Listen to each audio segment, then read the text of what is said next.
¿Qué tal, estudiantes del tercer año del bachillerato científico con énfasis en ciencias básicas? Hoy en la clase de biología hablaremos sobre el metabolismo celular, anabolismo, catabolismo, síntesis y degradación de compuestos mediadas por enzimas. Les saluda el profesor Antonio Sánchez. Nuestra capacidad: analiza el metabolismo celular con la participación de los organelos transductores de energía. Indicadores: interpreta el concepto de metabolismo celular, establece diferencias entre anabolismo o síntesis y catabolismo o degradación. Reconoce la importancia biológica del adenosintrifosfato en el metabolismo celular. Identifica las enzimas que participan en el metabolismo celular. Menciona la importancia de las enzimas en el metabolismo celular. El metabolismo celular. La célula, por ende, el ser vivo realiza múltiples funciones biológicas, la mayoría dependientes de transformaciones energéticas. Esta energía es la capacidad de realizar trabajo traducida en cualquier cambio de estado o movimiento de materia, y en el caso de las células, dicho trabajo es biológico. La energía química es almacenada en las moléculas biológicas en forma de energía potencial que están presentes en sus enlaces químicos, y cuando estos se rompen o se descomponen en otras más sencillas, se transforman en energía cinética. Las células realizan interconversiones de la energía potencial a cinética y viceversa en los procesos metabólicos que experimenta mediante la participación de las enzimas. Esquema resumido del metabolismo general. El metabolismo implica el conjunto de las reacciones químicas que realiza la célula para responder a sus necesidades biológicas. Es decir, es la suma de las transformaciones químicas que ocurren en la célula y en el organismo, sean ellas de síntesis o de degradación de moléculas. La finalidad de estas reacciones es la de obtención de energía en forma de trifosfato de adenosina o adenosintrifosfato, las siglas ATP, la molécula de mayor importancia energética en todos los procesos metabólicos.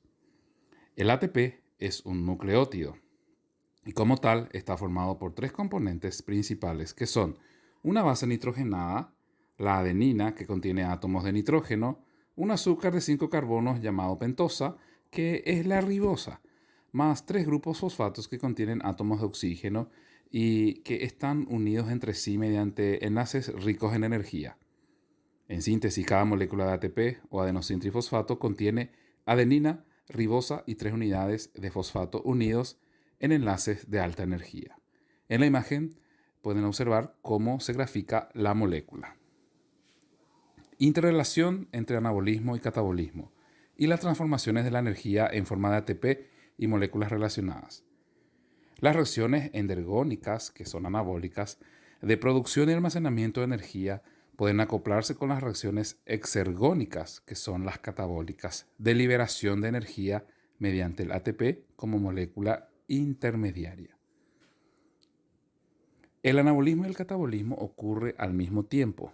Existen actividades metabólicas que acompañan en forma de anabolismo en la síntesis de ciertas sustancias y otras en el catabolismo, que es la destrucción de ciertas sustancias para poder ser asimiladas por las células en su interior. Para que esto ocurra, debemos comprender cuáles son los procesos de alto nivel energético que realizan los seres vivos para poder obtener su ATP. Estos procesos son las llamadas fotosíntesis y respiración. La fotosíntesis y la respiración celular son procesos metabólicos opuestos, en cierto sentido, y presentan importantes diferencias. La fotosíntesis involucra un conjunto de reacciones anabólicas de síntesis de moléculas. Ocurre en los cloroplastos, es endergónica, lo que significa que almacena energía en los enlaces químicos de las sustancias sintetizadas. Experimenta la reducción de las sustancias implicadas y en ella se produce la hidrólisis del ATP con formación de ADP y PI. PI quiere decir fosfato inorgánico, ADP adenosindifosfato. La síntesis de glucosa, la producción de O2 y utilización de CO2. Es importante entender que la respiración es un proceso catabólico en donde se destruye la glucosa para poder pasar por varios estadios y de esta manera obtener el ATP. Sin embargo, la fotosíntesis es un proceso de construcción de sustancias en donde los vegetales producen sus propios alimentos. Formación del complejo enzima-sustrato.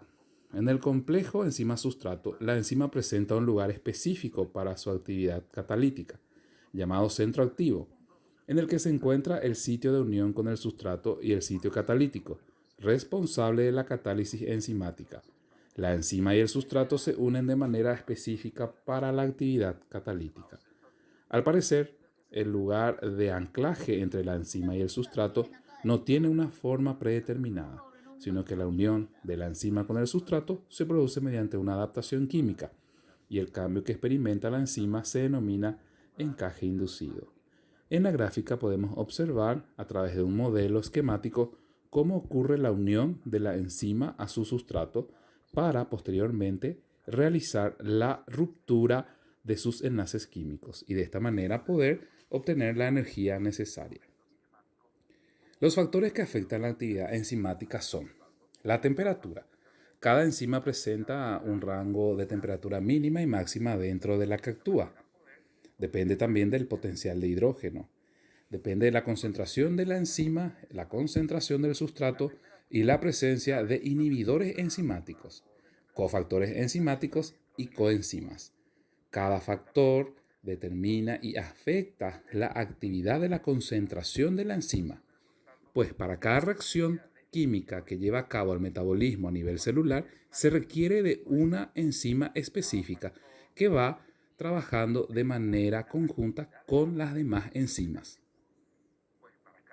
Las enzimas se clasifican en oxidorreductasas, que catalizan reacciones de oxidorreducción, transferasas, que catalizan la transferencia de átomos o grupos de átomos, las hidrolasas, que catalizan la ruptura de enlaces químicos por hidrólisis, las liasas, que catalizan la ruptura de enlaces químicos pero no por hidrólisis, las isomerasas, que catalizan modificaciones químicas internas de la molécula. Y por último, las ligasas o sintetasas, que catalizan las reacciones de síntesis de moléculas y formación de enlaces. Para cada actividad metabólica que existe en el organismo, un grupo de enzimas interactúa de manera regular. Cada enzima interviene en los procesos llamados fotosíntesis y respiración. Con esto concluye mi pequeña exposición, espero que te sirva y puedas realizar las actividades propuestas por el Ministerio de Educación y Ciencias. Hasta la próxima.